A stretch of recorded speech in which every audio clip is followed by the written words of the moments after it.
Hey everybody, I recently had Dale Glover on the show who did a whole video about Messianic prophecies fulfilled in Jesus Christ. And I asked him to go ahead and do another video specifically on Daniel chapter 9 and whether or not it is fulfilled in the Maccabean revolt in that time period or if it's fulfilled in our Lord Jesus Christ in the first century. Here's the video. Enjoy. All right. Hello, and welcome back to Real Seekers. I'm your host, Dale, the Real Seeker. Wishing you guys, hope you guys had a great Merry Christmas with your friends and family. And I know I did. And looking forward to the new year, that sort of thing. So this is just a quick show. I'm hoping. I'm hoping it won't be too long and stuff. Although, yeah, I am kind of verbose at times. But this is a fulfillment of my promise to Michael Loftus, who based on my show on Messianic prophecies, he kind of got back to me behind the scenes and was saying, well, I was hoping when you addressed the Daniel 9 Messianic prophecy that you kind of refuted the Maccabean thesis. And I didn't do that. I didn't prepare for that in my show. So I told him I would do a bonus show to kind of address the Maccabean thesis and some of his issues on that front. So with that said, let's not waste time. Let's get straight into that. Okay, so Daniel chapter 9, refuting the Maccabean thesis. Okay, so just to go over again, Daniel 9, verses 24 to 27 is specifically the Messianic prophecy that we're looking at. And it's important to note that this prophecy is independent of earlier prophecies in Daniel 8, or other prophecies in Daniel 11 and stuff like that. So it's not. I would say Daniel chapter 8 is about talking about the Maccabean age and the Greeks and stuff. It's not Rome. That is the little horn or something like that. So that's one of the reasons skeptics will often associate Daniel 9 is because, well, they say, well, Daniel 8's about the Greeks, not Rome. And I tend to agree with that. And I'll link to a free scholarly paper from an evangelical Christian, even agreeing with that. But that doesn't speak that is totally independent of this Daniel 9 prophecy. So that has nothing to do with the other. So let's read Daniel 9 here. So Daniel's praying and he realizes the 70-year Babylonian captivity should be coming to an end soon, as per Jeremiah, his former prophet said.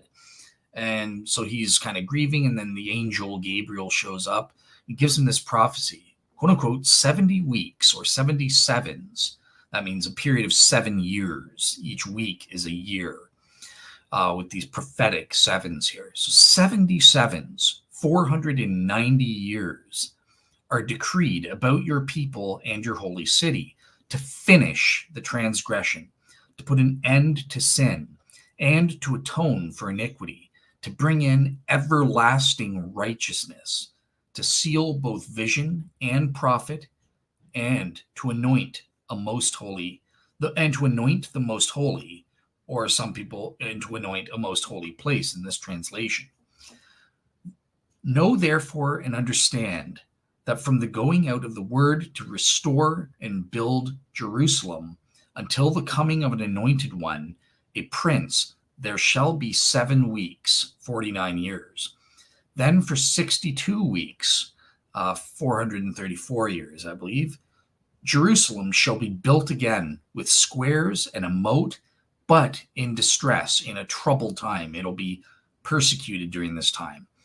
And after the 62 weeks, an anointed one shall be cut off or killed, and shall have nothing.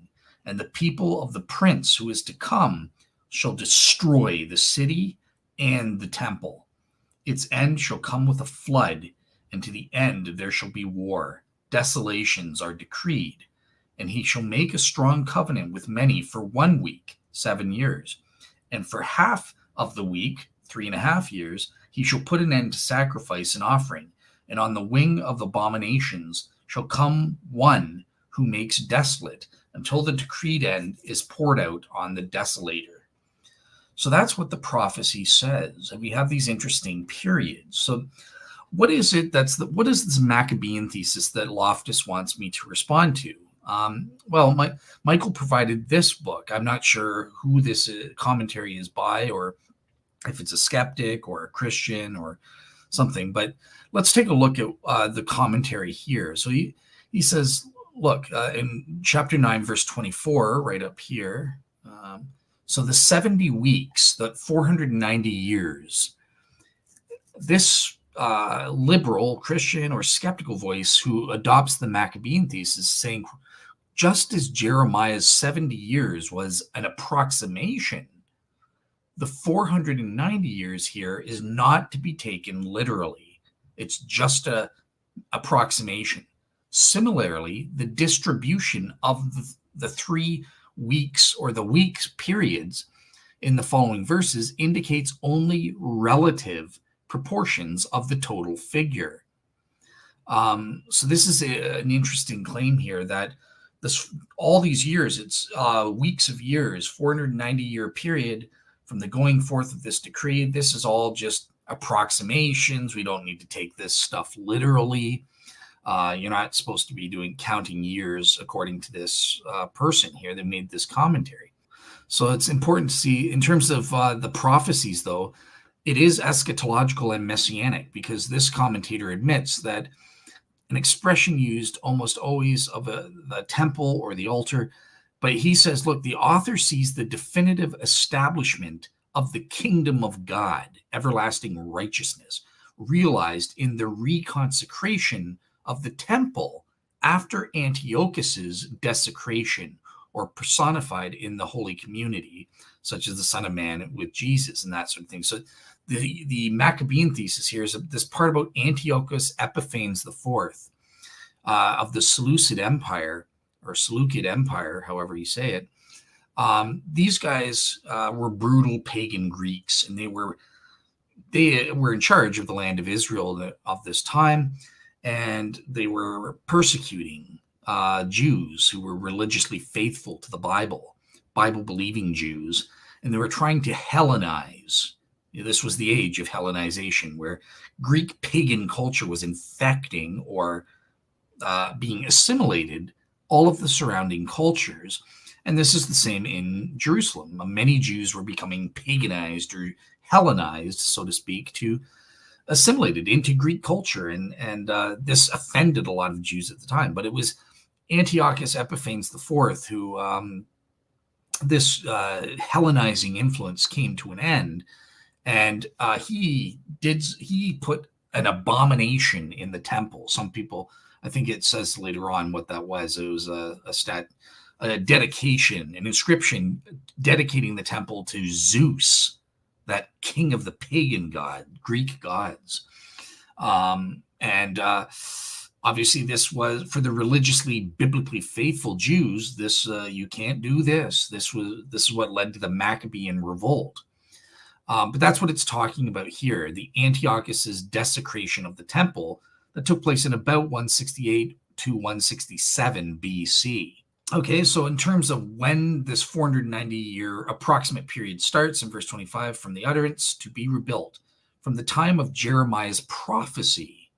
So that's in and around 605 BC or 597 BC, depending on which prophecy this skeptic has in mind, skeptical or liberal commentator has in mind. And it also mentions, it's also taking the view that there's, okay, let me just read it. Okay, so 1, anointed and a leader, either Cyrus the Great, the pagan Persian who let the Jews return from Babylonian captivity to the Holy Land, who was called the anointed of the Lord. He was the first pagan to be called a Messiah. Anointed one just means Mashiach in Hebrew, or Messiah, of the Lord to the end of the exile.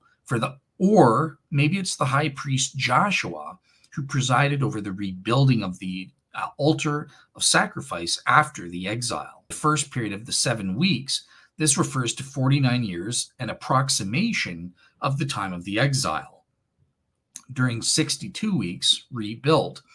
This is a period of 434 years, roughly approximating the interval between the rebuilding of Jerusalem after the exile and the beginning of the Seleucid persecution, the Hellenizing of Israel in the 170s and 160s BC.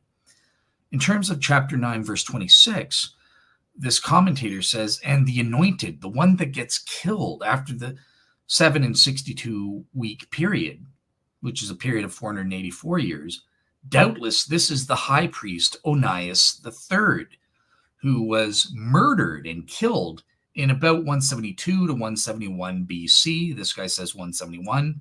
He was the anointed one. Every high priest is a Mashiach, is a Messiah, is a anointed one, which is what the word Messiah means. And this guy got killed during this period by one of Antiochus's agents.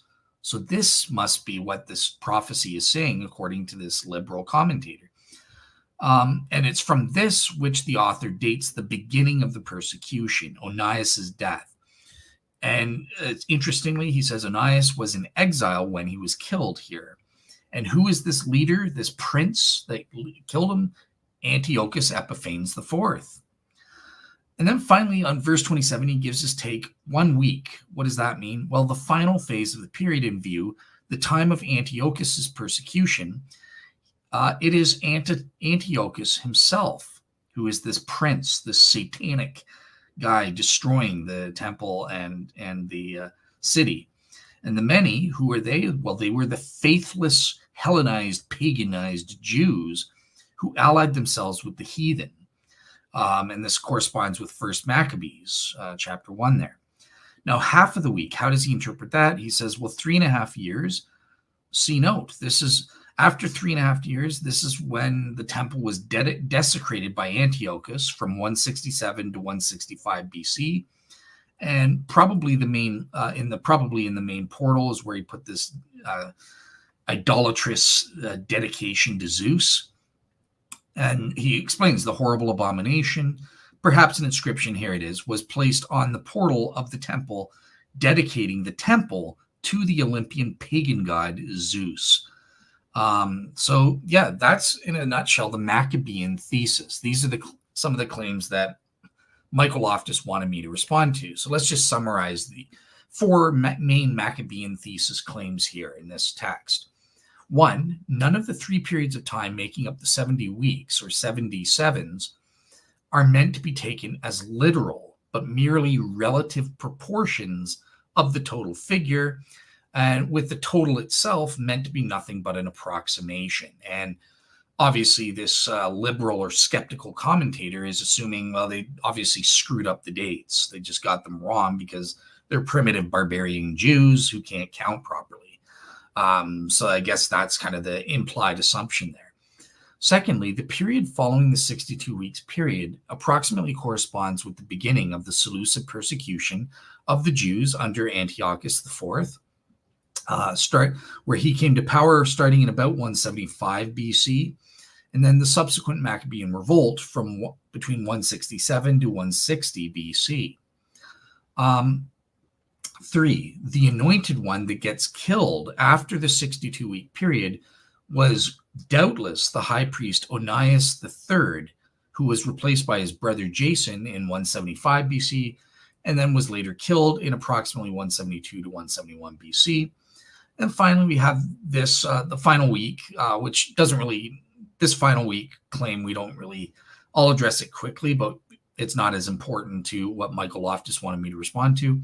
But anyways, there's also this claim that the final week begins in 167 BC with Antiochus setting up the pagan horrible abomination, which was this inscription to Zeus in the temple between 167 to 165 BC, sparking the Maccabean revolt. Okay, so what do we do by assessment? So let's look at the first claim here. None of the 3 periods, these are all meant to be just mere approximations. They're not meant to be taken literally. And on this front, from what I've seen from various Christian explanations or counters to this kind of skepticism, obviously there are various ways to go about it, including double fulfillment. Some Christians want to say, well, this is about Antiochus and it's about the Messiah and stuff like that. They appeal to double fulfillment. And I agree with Michael Loftus that double fulfillment is, it happens. It is a valid prophetic device that can happen biblically. I mean, God, there's nothing against double fulfillment. God can use that.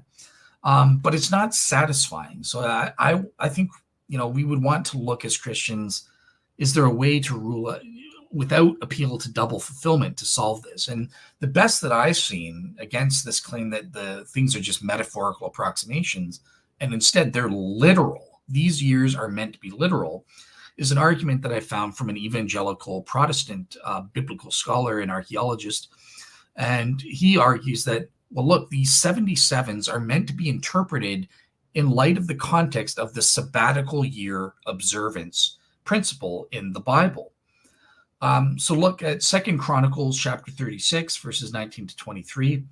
And we say, then they burned the house of God and broke down the wall of Jerusalem and burned all its fortified buildings with fire and destroyed all of its valuable articles. It's talking about the Babylonians destroying the city of God in the first temple.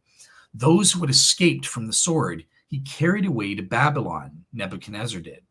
And they were servants to him and to his sons until the rule of the kingdom of Persia, to fulfill the word of the Lord by the mouth of prophet Jeremiah, until the land had enjoyed its Sabbaths. All the days of its desolation, it kept Sabbath until 70 years were completed. So note, these last two passages directly and explicitly connect the Jews' neglect of the sabbatical year observance as commanded in the Old Testament and in the Torah, and their exile from Babylon for a period of 70 years, which is the equivalent of 10 sabbatical year cycles, because that's a 7-year cycle, right? 70 sabbatical year cycles. So that's 10 times 7 equals 70 years. So this is an often neglected aspect here. And it's important to note the burning of the temple, which was an essential aspect of the quote unquote desolation prophesied, is known to have taken place on Aviv 9, or July 29th, 587 BC. And that's just about 2 months before the next agricultural year would have begun on Tishri 1st, or September 18th, 587 BC. So there's the already desolated land began to quote unquote enjoy its Sabbaths as of the start of Tishri 587, because bad satanic Jews who weren't following the Bible, they were taken in exile out of the land was destroyed. And so finally the land can breathe. It's no longer polluted by these unbelieving Jews and stuff like that. They've been punished by God and taken to Babylon in the exile. So yeah, a couple months later, this is the first time the land is said to quote unquote enjoy its Sabbaths again in Tishri 1st, 587 BC. And this has the 70th year of land rest being completed on Elul 29th, or September 17th in our calendar, 516 BC. Now, since the rebuilt temple was dedicated just 6 months after that, on March 12th, 515 BC, according to Ezra chapter 6, verse 15, it appears that we should understand the destruction of the temple as an integral part of the land's desolation prophesied here by Jeremiah. And that is a fundamental spiritual component. So this is important to note. The prophecy isn't just when it's prophesying desolation. It's not just about physical destruction. It's more crucially and more importantly about the spiritual component, the spiritual desolation. And this fact emphasizes that the sabbatical year's significance was fundamentally a spiritual matter.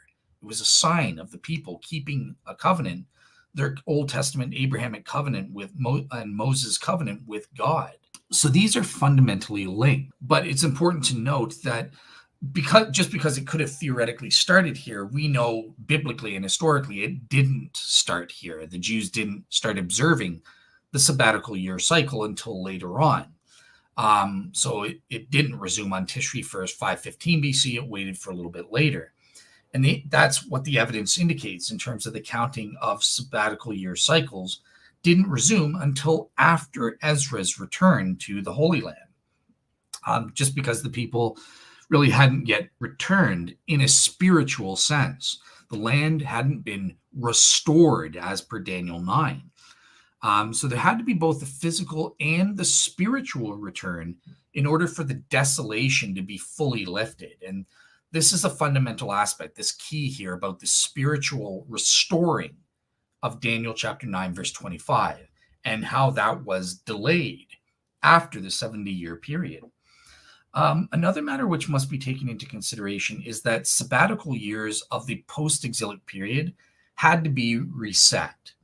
And this took place, again, when the Jews returned to the land under Ezra. And that's just a biblical fact kind of thing, according to what the book of Ezra tells us. And the reason for this is that the counting was interrupted during the exilic period, during that 70-year period when the Jews were in Babylon. They didn't follow the sabbatical year cycles. Those only had to be followed when you're in the land itself. And that's in Leviticus 25, verse 2. So to any ancient Jews, I think the best interpretation of the weeks of Daniel 9:25, how the Jews in Daniel's day would have read this, were the periods of 7 years. And this would immediately bring to mind the sabbatical year, 7-year sabbatical year cycles that the Lord established in Exodus and Leviticus. Okay, so the weeks as sabbatical year cycles. Now, some skeptics will say, well, in the first place, there's this breakup, right, of 7 sevens and then 62 weeks of years. So 49 years and 434 years. And this is the way modern Jews read this interpretation. And that's why they say, well, there's 2 messiahs. And when I gave my presentation on Louis Dizon's 1P3 show, I just, for the sake of argument, granted to the Jews, fine, whatever worst case scenario for the Christian. You want to say there's 2 anointed ones or 2 messiahs prophesied, one after 49 years, one after 62 years, great, grand, and groovy. I'll grant you that. And it's still my circumstantial argument for Jesus as the Messiah who gets killed still works out. But we come to the more important, but is that the proper interpretation? And I would say no. I personally think there is only one Messiah in Daniel chapter 9. However, there is this thing, even Christian scholars like Dr. Michael Heiser, for example, will say, well, there is this atna, a disjunctive accent in the Jewish Hebrew Masoretic text of Daniel 9:25. And this is the reason why modern Jews and some Christians like Dr. Heiser will separate the 7 weeks from the 62 weeks and say there are 2 anointed princes. Now, I personally don't buy this because, number one, all of the early Greek translations of Daniel, which preceded the Masoretic text, the Septuagint, the Theodotian, Symmachus, and the Peshitta, as well as the Latin Vulgate, which Roman Catholics are, that's important for you guys, they do not separate the 7 and 62 weeks, but view them as a contiguous 69-week period, 484 years, between the decree and the coming of the Messiah, thus providing ancient support for just ignoring this separation and saying there's only one Messiah and he comes after 69 weeks. That said, well, but why does it break it up into 7 weeks and 62 weeks then? Well, this is where I think the sabbatical year interpretation, cycle interpretation works, because instead of seeing 2 anointed ones or 2 messiahs, an alternative way of reading this is the completion marked by the end of a Jubilee cycle. That 49 period marked the end of the first Jubilee since the restoration of the land. And Roger Young has discussed how when Scripture speaks of a Jubilee period, it uses inclusive reckoning. So the Jubilees occurred every 49 years, which is 7 weeks of years. This first division in Daniel's 70 weeks was likewise 49 years long. And this implies that each period was not just some arbitrary period of 7 years, but specifically a sabbatical year cycle culminating in the year of the Jubilees, or in the end of the Jubilee cycle. Incredible. Makes sense. Now, Daniel 9:25 informs us that a total of 69 sabbatical year cycles would completely elapse between the issuing of the key decree and the manifestation of the Messiah, the anointed one that gets killed. And this is meant to be literal years under the sabbatical year interpretation.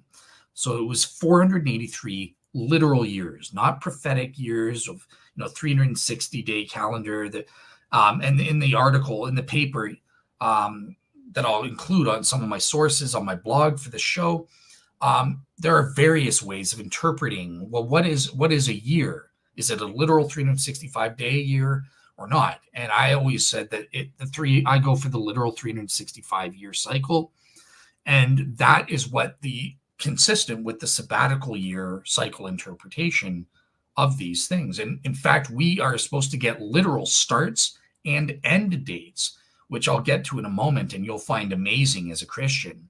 So these are literal years. They're not prophetic years of 360-day calendars, or there are other interpretations that get refuted in some of the sources that scholarly sources that I'm using here. But yeah, the sabbatical year cycles are independently identified. This is important because we have a way of independently verifying literally these sabbatical year cycles and seeing, do they reconcile with the Christian interpretation of this prophecy? Oh my goodness, you're going to be so amazed. Perfect fit when you see what I've got in store. But for now, basically, we should approach our study with an eye to relate the prophecy of Daniel 9, verses 24 to 27, to a sabbatical year calendar. And on this front, we have two independent scholarly studies to choose from, either Ben Zion Watchholder or Benedict Zuckerman. And it's the latter which is more in favor, has scholarly consensus. The Watchholder study is inconsistent with Daniel 9 in the literal interpretation, but it's not as credible as Zuckerman's study, and the majority of scholars use this. And it's the latter that yields a sabbatical year cycle that precisely and independently matches up with scholarly consensus. The majority of historians, atheist, Christian, Jewish, whatever, they all agree with Zuckerman mostly. And that is just subsequently reaffirmed and matches with the Daniel 9 prophecy. So let me just give you a little glimpse of that. So this is based on Zuckerman's scholarly dates. If we go to the start date, okay, well, you'll see this is what I'm talking about, and we'll come back to this when you see how the dates precisely match. But he's got all of the sabbatical year cycles, and this is what the majority of secular historians and scholars agree with. Basically, there are multiple possible candidates for the beginning of the 70 weeks period. And in order to see how the sabbatical year cycle interpretation can independently verify our Christian interpretation of Daniel chapter 9, we have to figure out, well, when did it start? And this is what I presented in the show with Louis Dizon and Michael Loftus, right? So the liberal commentator here, he says he goes for number one, Jeremiah's prophecy. When he received the 70-year prophecy about the Babylonian exile prior to, either in 605 BC or in 597 BC, he says that was the issuing forth of the decree. That was the start of the 490-year period. But it's important to note, virtually no scholars go for this as the start period for the Daniel 9 prophecy. Number one, it just doesn't make any sense at all. A prophetic utterance is not an official edict or decree from an emperor, from a king. And that's what the prophecy demands. So this reinterpretation, revisionist history, where we say, well, maybe Jeremiah's prophecy is some kind of spiritual decree or something like that.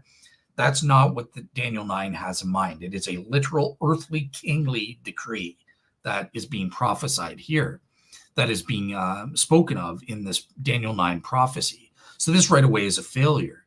And again, virtually no scholars see this as the start. Number one, it's not a decree to restore the city at all. It was prophetically uttered before the city was even destroyed in the first place. And secondly, the years, if you take the 2 or 3 periods, whatever you want, there are zero significant literal historical correlations with the Maccabean period. For example, let's take the latest date to help out the skeptics, 605 BC. If that's the start of the 490-year period, and we subtract the first 2 plus 62 weeks, 7 plus 62 weeks, which is 483 years, we come out to 122 BC. That's even with no gaps or anything. Too late. 40 years after the Maccabean thesis and the Maccabean revolt, or the time of Antiochus or Onias III, and therefore we can rule this out. And obviously that's why the liberal commentator that Loftus gave me to respond to has to, don't take it literally. They're just approximations. Don't pay attention to those literal years, right? That's why he has to, because otherwise the dates just don't work. But if my sabbatical year cycle interpretation is correct, then you've just been destroyed. No, because they are literal years. And in fact, we have the exact day this prophecy started and the exact day this prophecy was meant to end, using the sabbatical year cycles. Okay, secondly, there was also the decree of Cyrus recorded in the Bible. This is an official decree, but it only referred to the temple. Then there was thirdly the decree of Darius, again, only reiterated Cyrus's previous decree and spoke of the temple only, not the city. Fourthly, the decree of Artaxerxes I in 457 BC, and my scholarly sources determined that it was 457, not 458, as some scholars would argue it was 1 year earlier. But yeah, this focused on the temple again, but it gave Ezra permission to use the funds as needed for the walls and the roads and stuff. And Nehemiah chapter 1, verse 4 indicates that the author, biblically inspired authors, associated this decree with the restoration of Jerusalem as a whole. Remember that restoration, it's not just physical, it's also talking about the spiritual restoration of the city as well. And then finally, we have the commission of Artaxerxes in Nehemiah chapter 2, which dates to about, this should be 444 BC, but some people date it as late as 446. Very well. But this date, while it does mention the rebuilding of the city, the problem is this is not an official royal edict. It is not a decree at all, and therefore doesn't count. And furthermore, there are problems, because even if we take this date, then the 7 plus 62 weeks would give us about 38 AD, 444 minus 483 years, we get about 38 AD. There's no significant Messiah or anointed one who was killed in 38 AD, according to Jews, secular historians, and even Christians. Who was this person? There's no one. So the prophecy is just an utter failure. I would say that the start date is most assuredly 457 BC, and it's the decree of Artaxerxes that both the Bible and his secular history confirm is the start of this 490-year period. Now, what are some reasons to favor this 457 decree beyond what we've just said? Well, as I said, number one, Ezra was given permission to use the funds as needed, and he used these to rebuild the walls of the city. In the ancient Near East, in this time period, the walls were considered the city itself. It's representative of repairing the city as a whole. Secondly, biblically speaking, Ezra 9 and Nehemiah chapter 1 indicate that these inspired biblical authors themselves associated this decree with the restoration of the city itself, of Jerusalem as a whole. Thirdly, Daniel 9:25 informs us that God did not merely intend to rebuild the city, but also to, quote unquote, restore it. So remember, restoring the city includes not just the physical repairs or rebuilding, but the spiritual restoration of the land as well.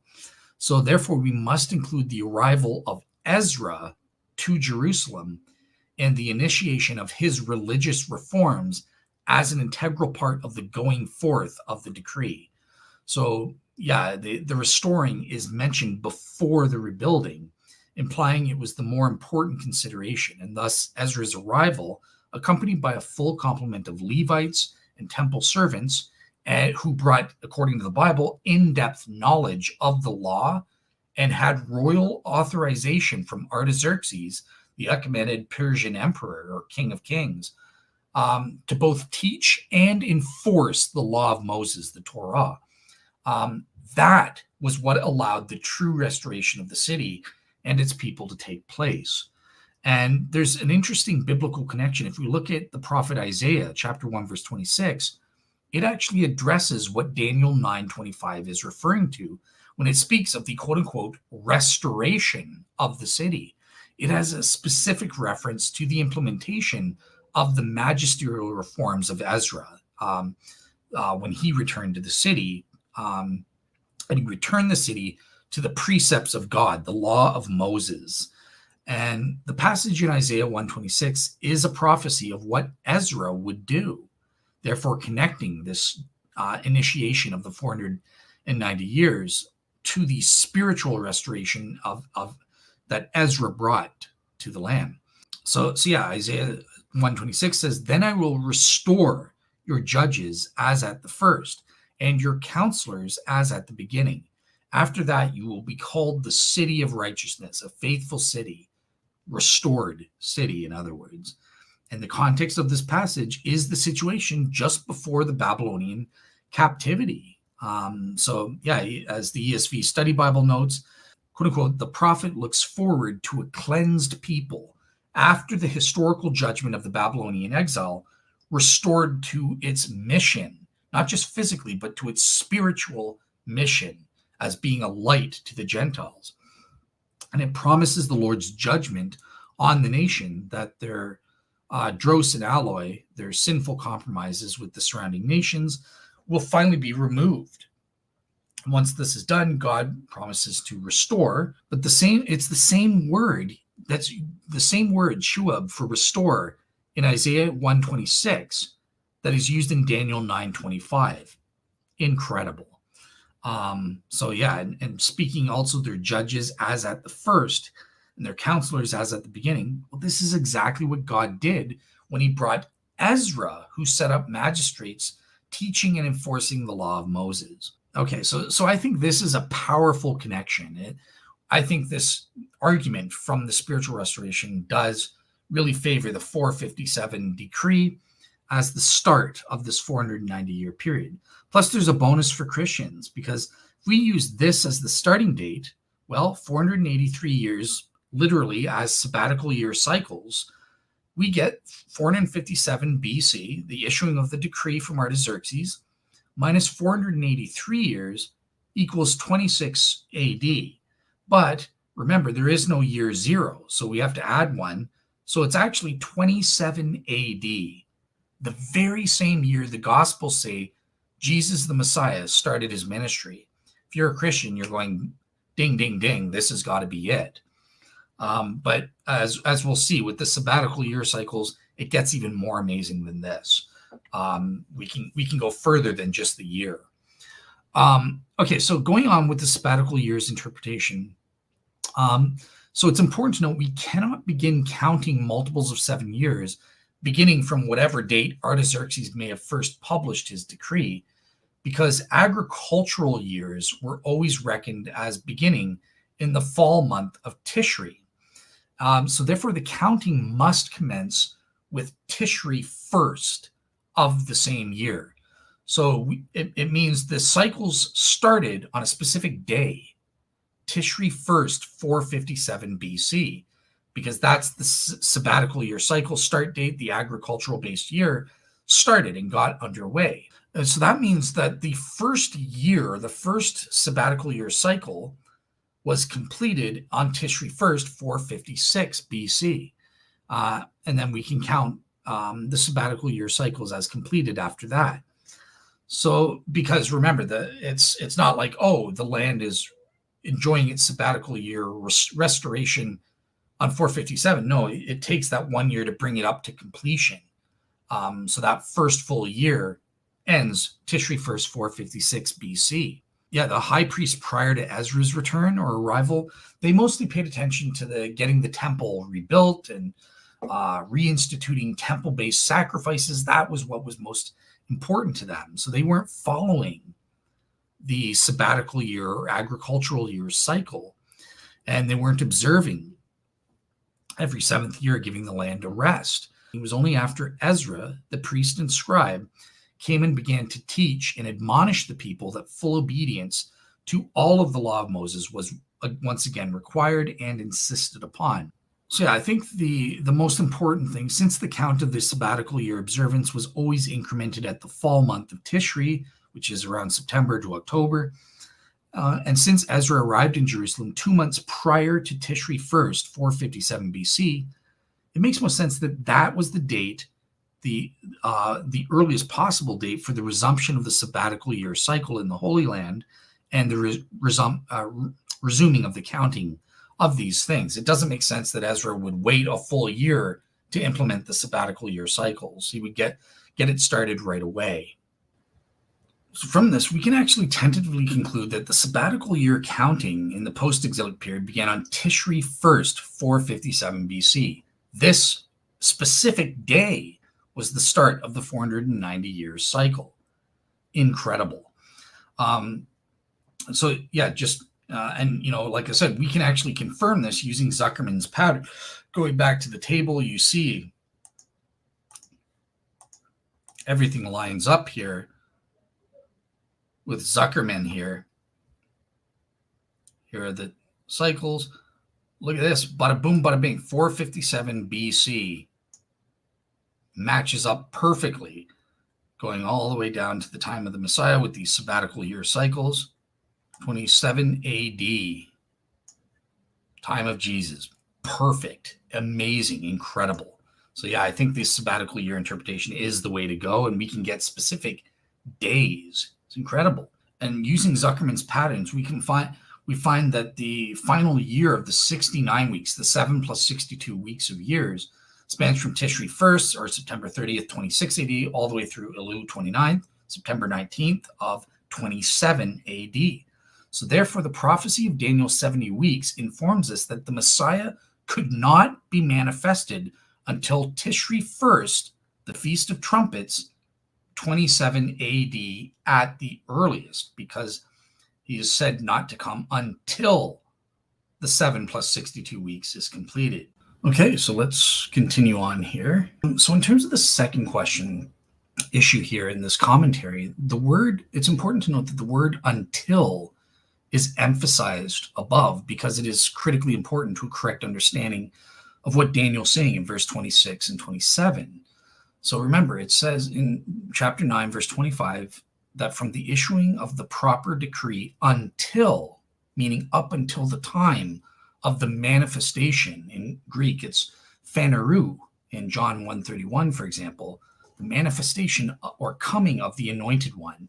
69 sabbatical year cycles, 483 literal years total, would pass first, and only after that would the Messiah show up. So the Messiah doesn't come during the 69th week or during the 483-year period. It's not like he shows up 482 years later and says, here I am before the 483. No, 483 sabbatical cycles must complete, and only then does the Messiah show up.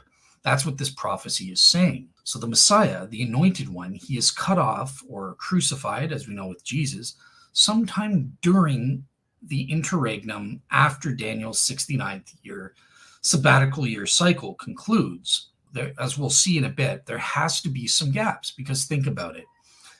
If you interpret, again, 27 AD, Jesus shows up. He's the only significant Jewish Messianic figure in 27 AD who shows up and claims messiahship.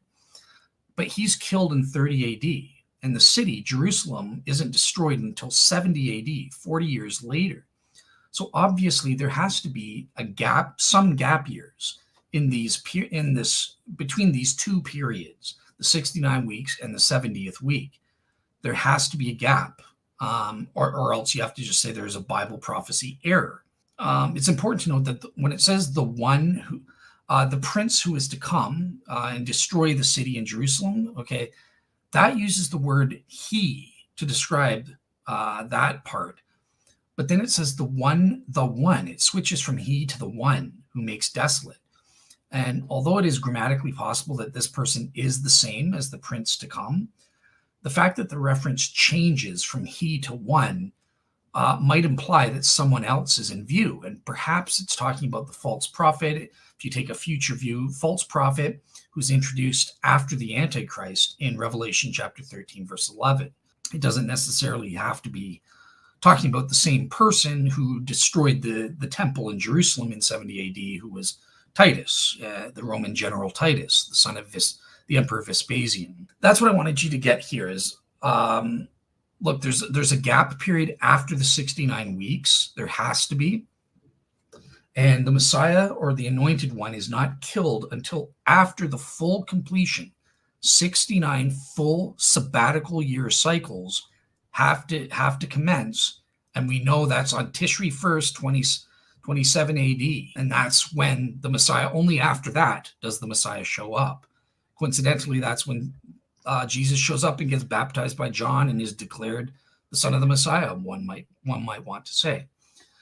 Okay, so going to the fourth objection, to deal with the final week. Again, this isn't as much to do with the Maccabean thesis, although some people try to say that Antiochus is this prince who is to come, and because the prince who is to come is the same as this one during the 70th week, they link it to the Maccabean period. Yeah, so this leaves the one more week in the prophecy, and we know that there has to be some gaps, some level of gaps, at least between 25 and 36 years, I believe it is, when you calculate it in reverse order. We know Jerusalem, the temple, was destroyed in 70 AD.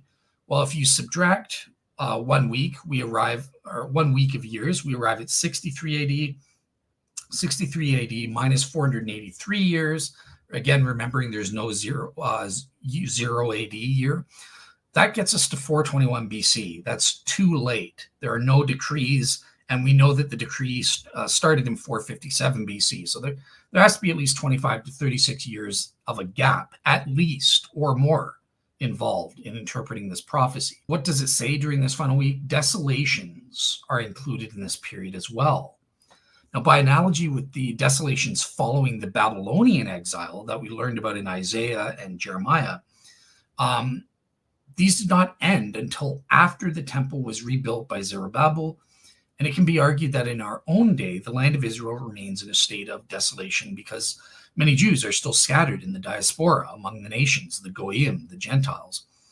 Muslims still control access to the Temple Mount and all that stuff. So there's an easy, obvious future interpretation to this 70th week. Moreover, there are strong internal evidences within Revelation itself that, from a Christian perspective, at least full preterism, because I do have some partial preterist understandings. I am an millennialist in terms of my eschatology. So I do believe there are future fulfillments left in store in terms of Daniel's prophecy and that sort of thing, obviously, right? So, yeah, so it's just saying, this guy's saying, look, if you take a full preterist stance, everything is fulfilled, all prophecies fulfilled by 70 AD, that just doesn't work. And in fact, it even contradicts the book of Revelation and that sort of thing. So, yeah, it couldn't have all been fulfilled by 70 AD, let alone fulfilled in the time of the Maccabees, as the liberal scholars want to say.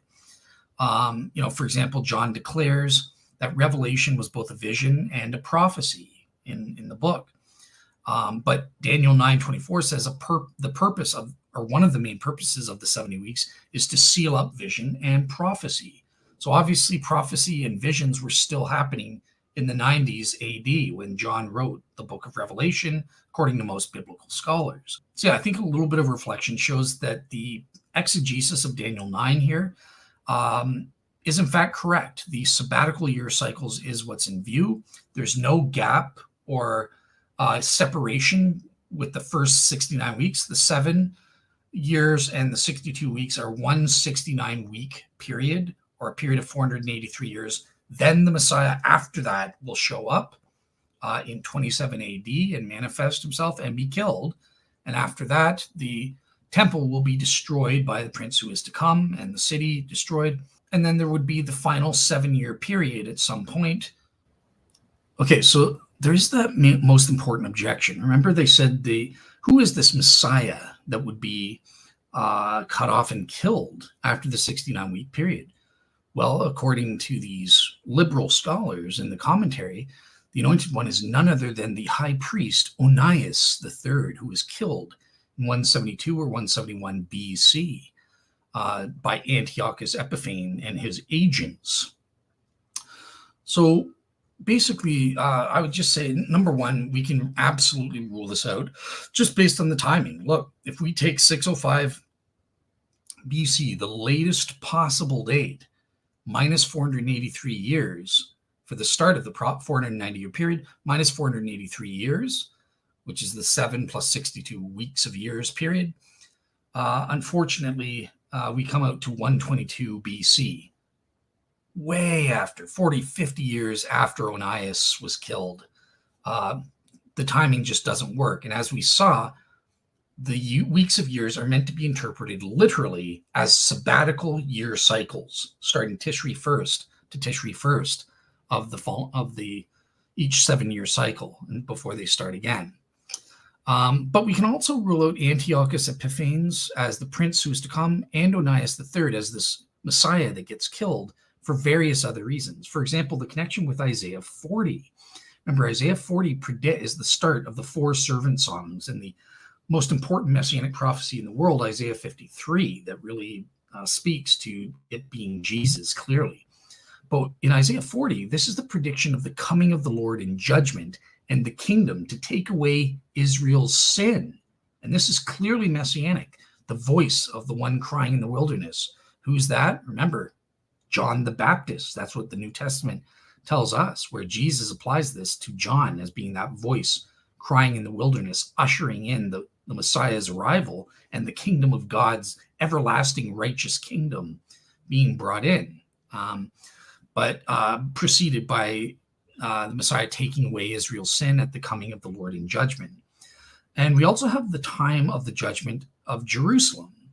So we have this promise of the coming in of everlasting righteousness after this judgment and removal of sin, and this ushering in of the new creation, the new heavens and the new earth, the true eschaton or kingdom of God.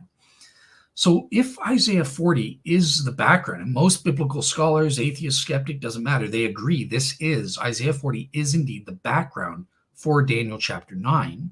And there are various reasons for that, as well as similarities with Malachi chapter 3 and 4 being identical in this place.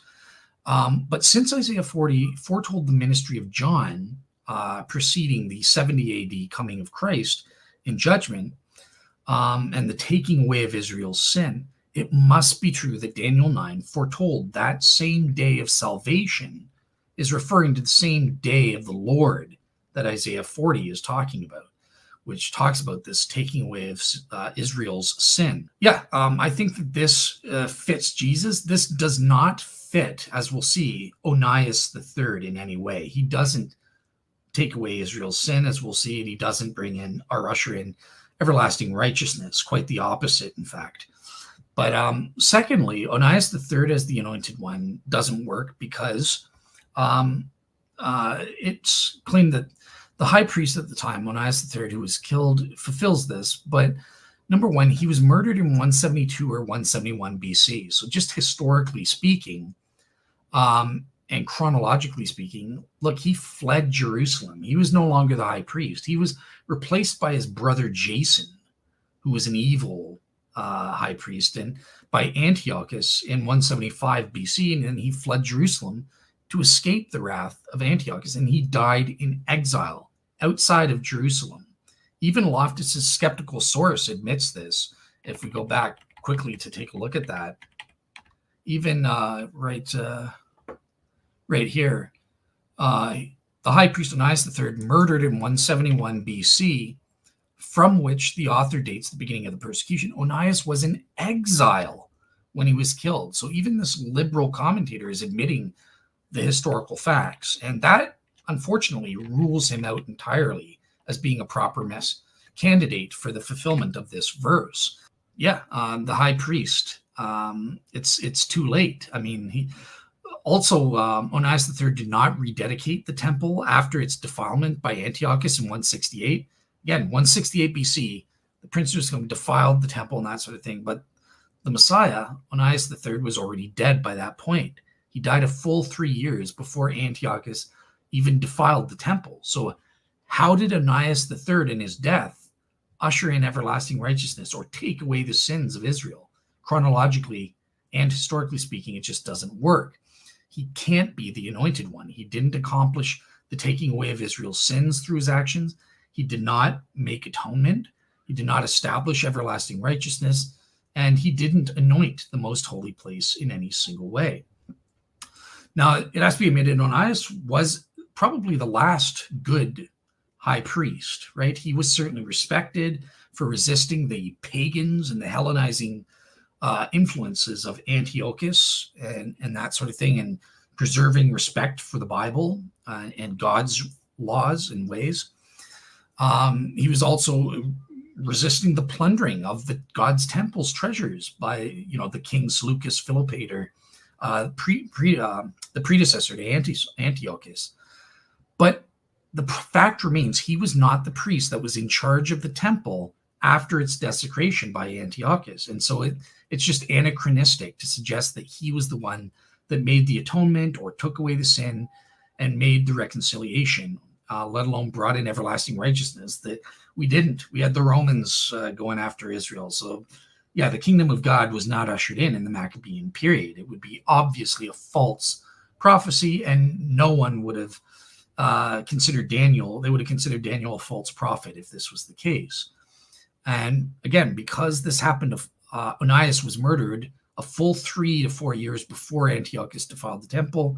This just means there's no way to hook up the 70th week to this period after 171, because supposedly in the middle of the 70th week, Antiochus defiled the temple in 168 or 167 BC, and it was then Judas Maccabeus who cleansed the temple in 164 BC. So that's 7 years after the death of Onias. So that just means that 3.5 years after the end of the 1170th week, this timeline falsifies the claim that Onias was the Messiah of Daniel chapter 9. It just doesn't work.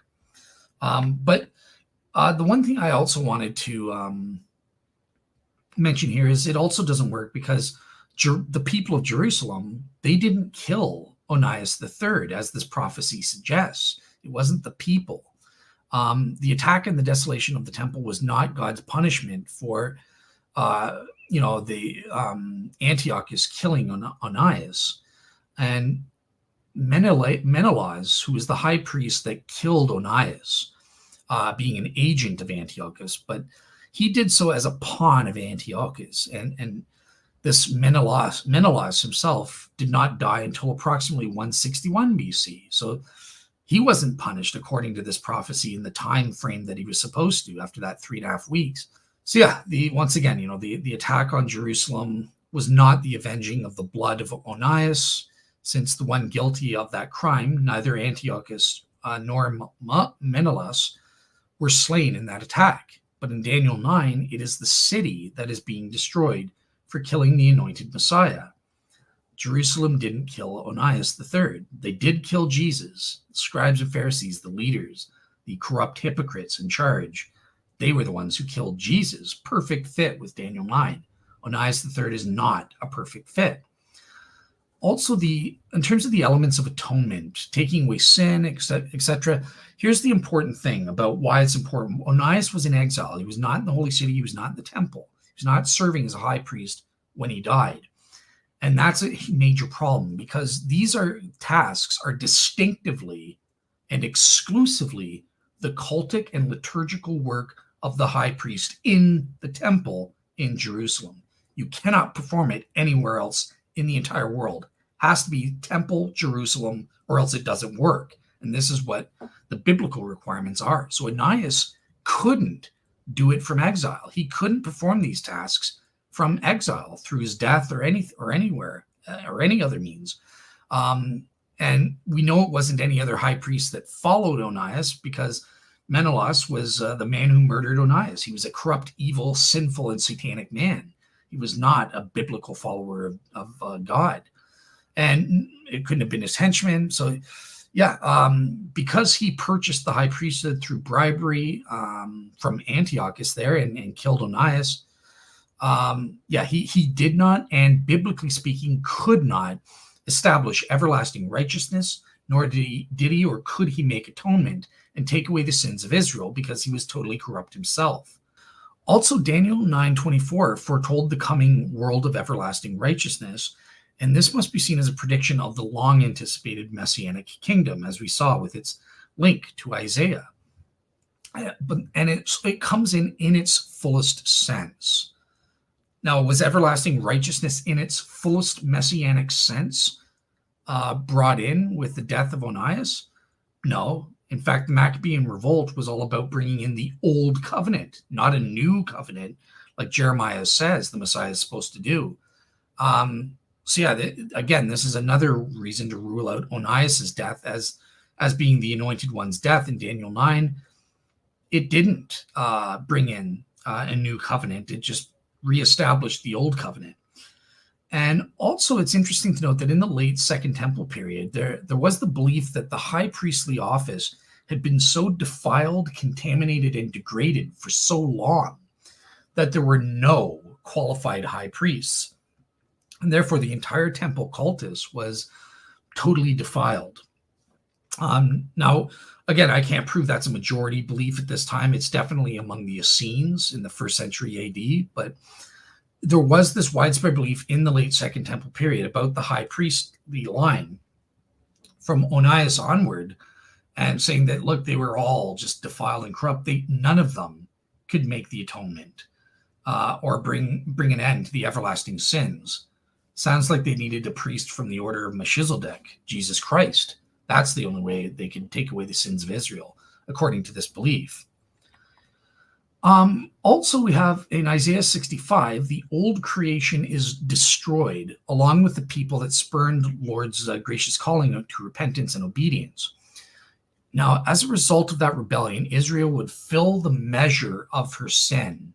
Fill the measure of her sin. That's an interesting line there, and it's reminiscent of what Jesus says in the Gospels, talking about how the scribes and Pharisees were so satanic and hypocritical and sinful that they were bringing the measure of sinness to its completion right before they were going to kill him, with them killing him as the Messiah. So, yeah, these identical tenets and elements have been found in Isaiah 66 about the rebellious people, and when they're destroyed, the sinful city, this gives rise to the new heavens and the new earth in the eschaton.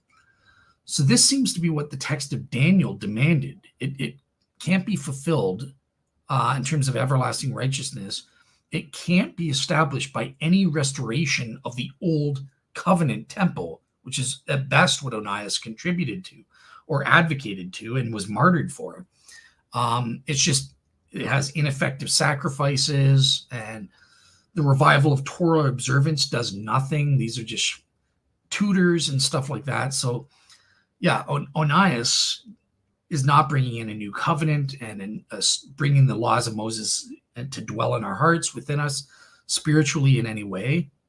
So I think we can outrule him that way.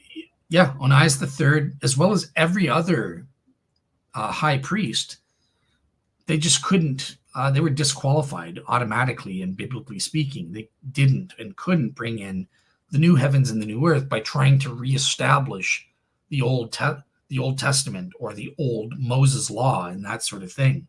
There had to be something new, better, superior, spiritually superior, where it was written on our hearts, that new covenant that Jeremiah 31 speaks of and that Jesus brought in, kind of thing. So, yeah, that's it for the presentation. That's why I think we should not think that Onias III is the anointed one. I don't think the claims from this liberal commentator are very persuasive at all.